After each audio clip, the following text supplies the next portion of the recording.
కథాభిమానులకి స్వాగతం. ఈరోజు మీరు వినబోయే కథ పిలుపు. ఈ కథ రాసింది వినిపిస్తుంది మీ మనోభీష్ట. ఆ ఊరిలో అదే ఆఖరి గడప. కేకేస్తే పలికే దూరంలో ఐజాక్ మాస్టర్ గారి ఇల్లు. అది తప్పించి చుట్టూ 1/2 కిలోమీటర్ వరకు వేరే ఇల్లు లేదు. మొన్న మధ్య వాళ్ళ అమెరికా అబ్బాయి కొత్త టీవీ, ఫ్రిడ్జు, ఏసీ కొనిపోయాడు అనుకుంటా. ఇక అప్పటినుంచి సినిమాలు, సీరియళ్ళు చూస్తూ ఫ్రిడ్జ్లో కాళ్ళు పెట్టుకొని, ఏసీలో తల పెట్టుకొని రోజంతా లోపలే కూర్చుంటున్నారేమో. అరిసి గోల పెట్టిన పిట్టగోడ వైపుకి తొంగి కూడా చూడటం లేదు. పోయిన నెల క్రిస్మస్కి వారి సతీమణి మేరీ కమల గారు ఇంట్లో చేసిన కేకులు, బిస్కెట్లు ఇటు సంధించారు. మొన్న సంక్రాంతికి కోటయ్య సతీమణి కాంతం పాయసం, గారెలు వండి అటు విసిరింది.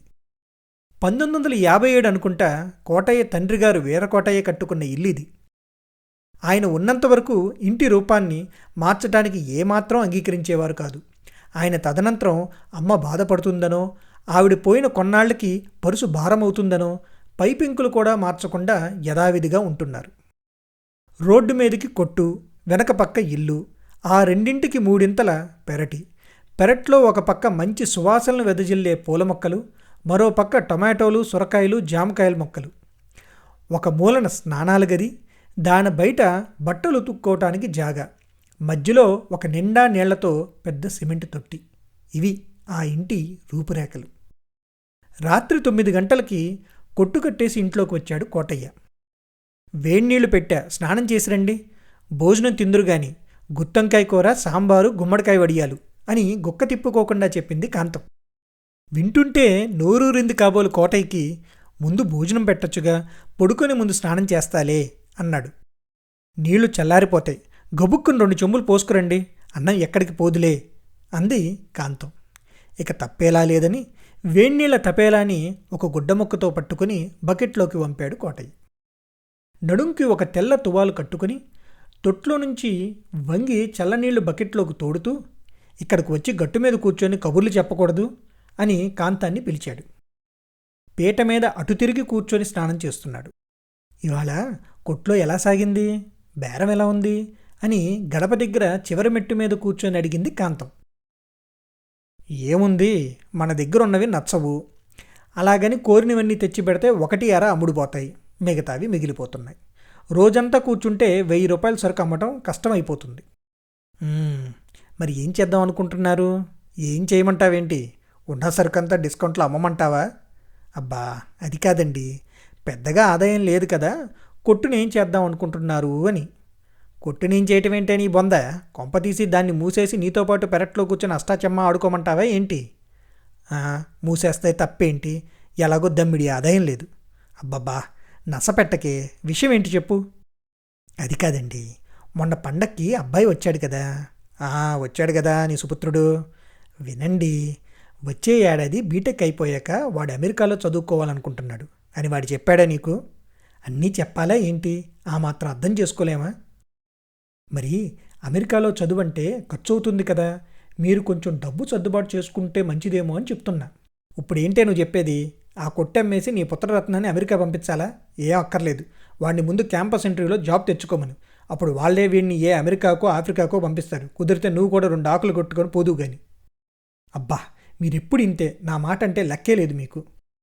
అది కాదే, ఈ ఏడాది అమ్మాయి చదువు అయిపోతుంది కదా, మరి దానికి పెళ్లి చేయాలా? ఉన్నవన్నీ అమ్ముకుంటే కట్నానికి ఏం పెడతాం? అది అడిగిందా మిమ్మల్ని పెళ్లి చేయమని? అడగాలే ఏంటి, ఆ మాత్రం మనకు తెలియదా? సరిపోయింది, అమ్మాయికి పెళ్లి చేసేస్తారు, వాడిని తీసుకొచ్చి కొట్లో కూర్చోబెడతారా? కొంచెం కూడా ఈ తరం ఆలోచన లేవు. ముసలాన్నిచ్చి కట్టబెట్టారు నాకు.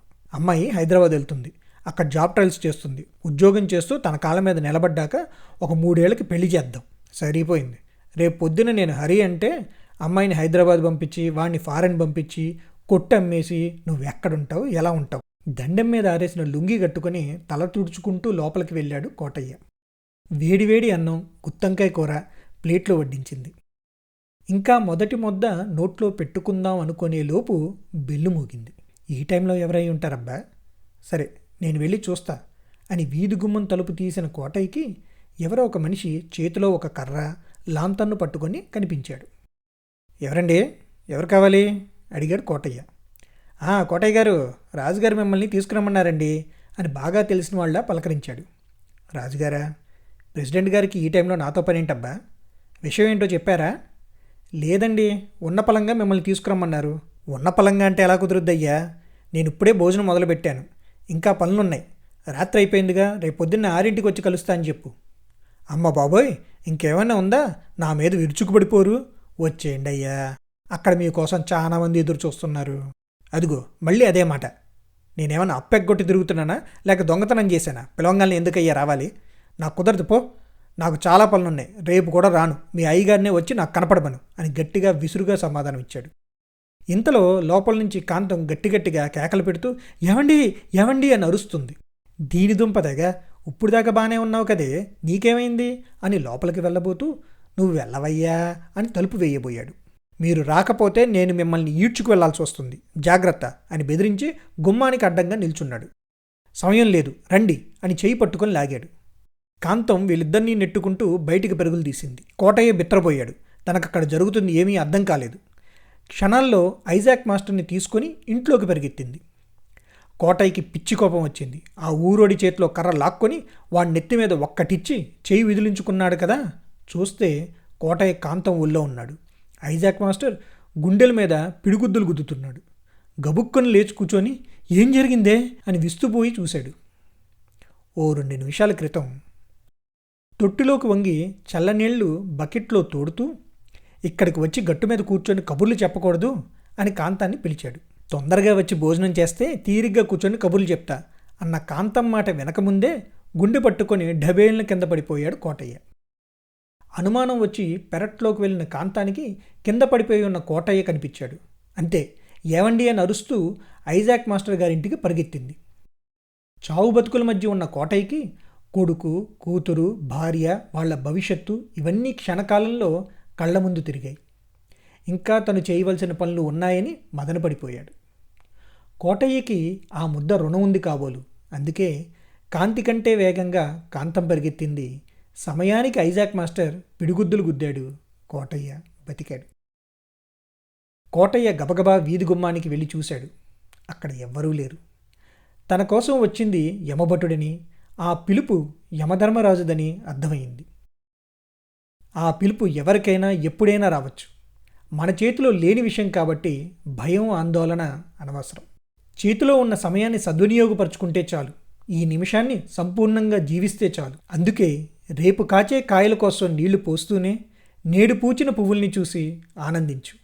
మీ మనోభీష్ట. వచ్చే వారం మరో కొత్త కథతో మీ ముందుకు వస్తాను. ఇక సెలవా మరి.